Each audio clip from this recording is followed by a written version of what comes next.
शहर आई देहाती बहू। हाल ही में रोहन की शादी निर्मला नाम की लड़की से हुई थी। निर्मला गांव की लड़की थी। रोहन के पिता और निर्मला के पिता दोनों बचपन के दोस्त थे। उन्होंने बचपन में ही एक दूसरे से वादा कर लिया था कि दोनों बच्चों के बड़े होते ही उनकी शादी करवा देंगे। इसलिए वादे के अनुसार रोहन के पिता निर्मला को अपनी बहू बनाकर घर ले आते हैं। निर्मला अपने साथ अपनी गाय भी लेकर आ जाती है और उसे घर के आंगन में बांध देती है। अरे ये क्या माँ, भाभी तो गाय भी लेकर आई हैं हमारे घर में।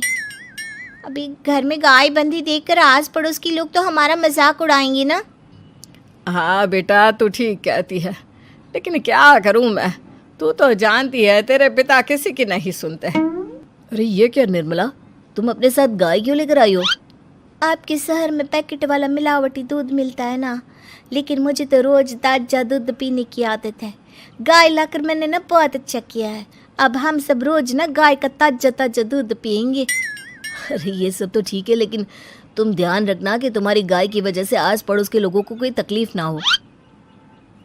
हाँ हाँ, मैं सब देख लूँगी, आप चिंता ना करें।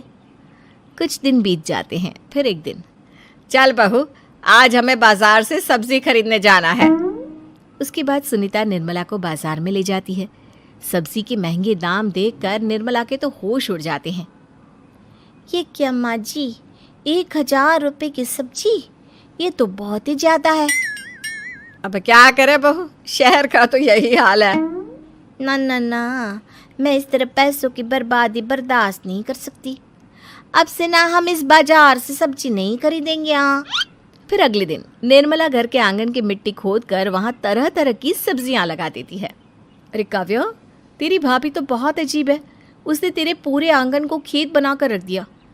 मेरी समझ में नहीं आता, तुम लोग इस लड़की को कहाँ से पकड़ कर लाए हो? अरे सब मेरे पिताजी का किया धरा है। सालों पहले अपने दोस्त से किए वादे के चलते उन्होंने उस गवार को हमारे गले बांध दिया। अरे तेरी भाभी सच में एक नंबर की गंवार है। उसे तो ढंग के कपड़े पहनने तक नहीं आते, ऊपर से उसने तेरे घर को गांव का तबेला बनाकर रख दिया है। उन औरतों की बातें सुनकर काव्या को बहुत बुरा लगता है। फिर वो अपने भाई रोहन से इस बात की शिकायत करने लगती है। रोहन निर्मला को समझाने की बहुत कोशिश करता है, लेकिन निर्मला के आगे उसकी एक नहीं चलती। फिर एक दिन रोहन निर्मला को एक शादी में ले जाता है। सभी मेहमान खाना खाने में व्यस्त थे। उधर रोहन भी अपने दोस्तों से गप्पे लड़ाने लगता है। तभी निर्मला तंदूरी चिकन के स्टॉल से ढेर सारे लेग पीस उठाकर अपने पर्स में डालना शुरू कर देती है। घर जाने के बाद इसे फ्रिज में रख दूंगी और कल सुबह मैं चीज़ सिखाऊंगी। फिर खाना खाने के बाद दोनों पति पत्नी वहाँ से जाने लगते हैं, लेकिन तभी दुल्हन का भाई उन्हें रोक लेता है। अरे ये सब क्या है?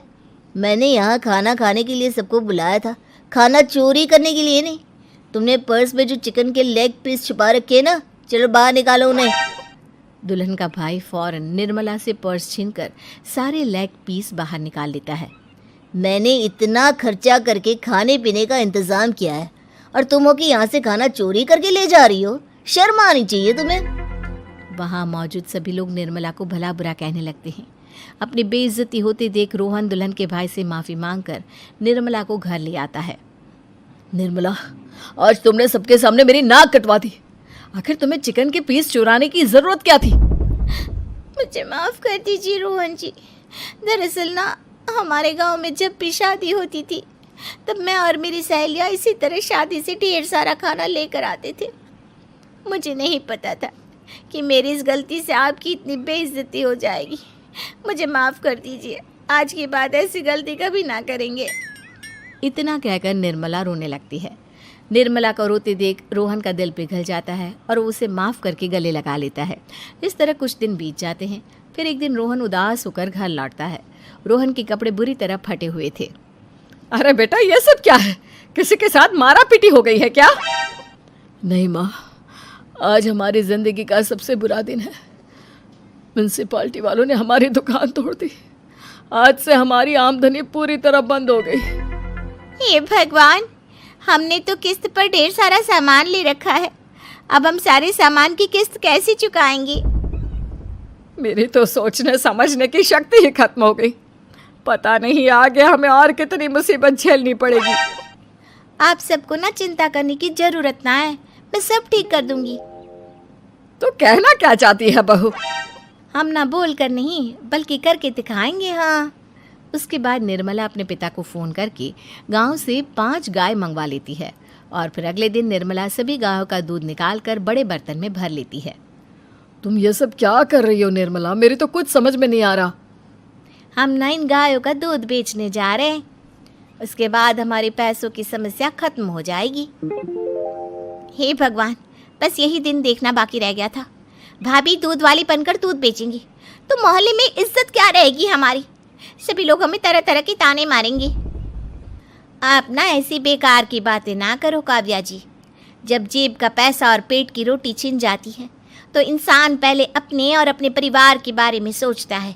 और वैसे भी जिस काम से हमारा घर चले उसकी कभी ना बुराई नहीं करनी चाहिए। फिर निर्मला दूध के 2 बड़े बर्तन साइकिल के दोनों तरफ लटकाकर मोहल्ले में घूमने लगती है। दूध ले लो, दूध, गाय का ताजा ताजा दूध ले लो,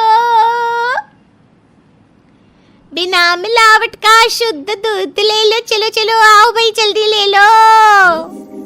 तभी निर्मला के पास कुछ औरतें आती हैं। अरे तुम तो सुनीता की बहू हो ना? तुम इस तरह सड़क पर दूध क्यों बेच रही हो? निर्मला उन दोनों औरतों को अपने घर के हालातों के बारे में सब बता देती है।